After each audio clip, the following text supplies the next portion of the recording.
What's up guys? Welcome again to our YouTube channel. My name is Bethel Kamweru, the head of training at West Rift Aviation. And today I shall be taking you guys through the process on how to fill a pilot's logbook, recording each and every single hour or even of your flight time.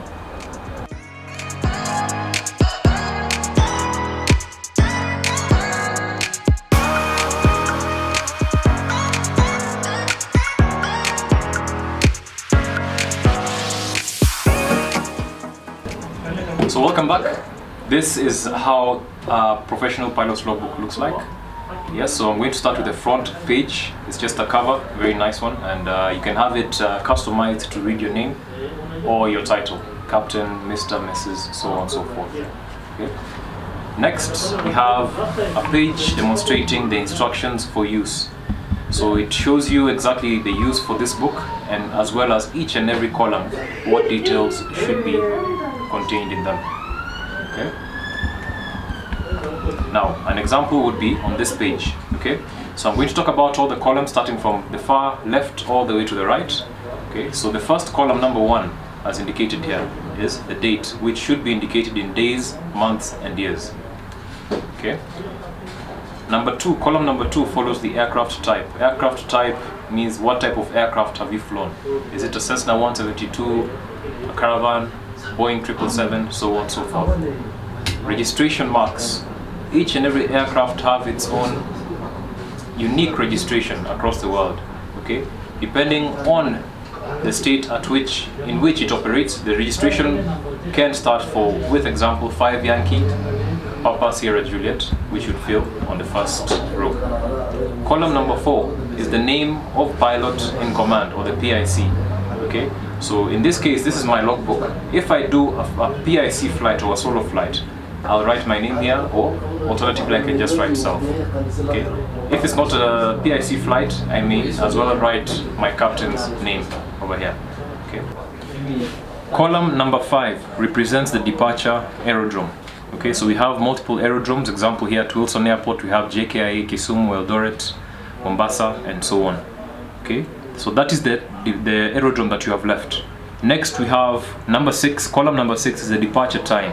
What is your startup time? What time have you started the aircraft engines? Column number 7 is the arrival aerodrome, which represents the aerodrome on which you intend to arrive at or make a full stop landing. Okay. Column number 8 is the arrival time. What time would you estimate, or rather what is the exact time that you switched off your engine after landing at your arrival aerodrome?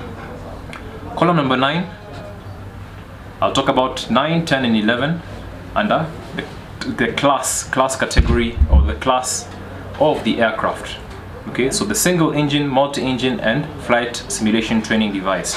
If you're flying an aircraft with only one engine, you would fill the time, the total time, yeah, which is the difference between the departure time and the arrival time. You'd fill it there. Under the multi-engine time, if you're flying an aircraft with more than one engine, it's the same. You would deduct the arrival time from the departure time and fill it there. And FSTD, or flight simulation training device, is if you're training in a simulator. Okay, same thing. You'd subtract the arrival time from the departure time to get that time. Okay. Now, on to the next 4 columns. Column number 12, 13, 14, 15. That has to do with single engine operations, or single engine aircraft operations in day or night. Okay, so for single engine operations or single engine aircraft day, PIC flights or pilot in command flights, I would denote them there on that column. If they're dual flights, meaning I fly with another colleague or an instructor, I would indicate them there. Okay. Night, PIC, if I'm flying at night, I would indicate my pilot in command time there. And if I'm flying at night with a colleague, a captain or an instructor, I would have to indicate them there. Okay. Next we have the multi-engine aircraft section, okay, which covers columns 16 all the way to 23. Okay. Again, they're subdivided into day and night. PIC, PICAS, co-pilot, dual for each flight conditions. Okay, so under day, PIC, the same story. We would indicate our total pilot in command time there. PICAS, which stands for pilot in command under supervision, would be indicated in that column number 17. column number 18 is your co-pilot time. Co-pilot time is mostly used for pilots who are under training, especially first officers in large airlines. Okay, when your captain logs PIC time, your co-pilot would log under co-pilot time. Okay, and finally we have the dual time. Okay, so dual time again can be used under training circumstances only. For instance, in a flying school, if you're flying a multi-engine aircraft with an instructor, you would log the timing under there as a student, of course. And now night, the same story. We have PIC, PICAS, co-pilot, dual. All right, the same repetition for day as well. Okay, same conditions.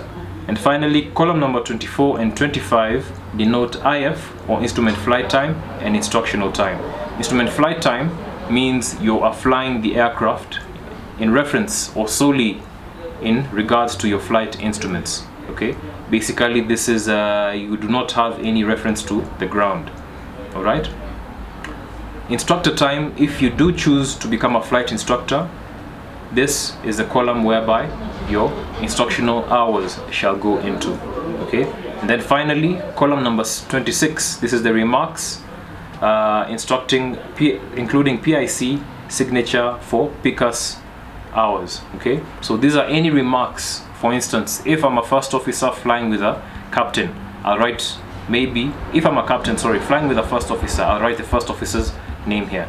Okay, if I practiced any sort of emergency maneuver, I'll have to indicate it here. All right, and that is it for the pilot's logbook. So ladies and gents, that is how to fill a pilot's logbook. So please remember to like, share, subscribe, and of course indicate or select the bell at the top of the notification center to receive any new video that we do release.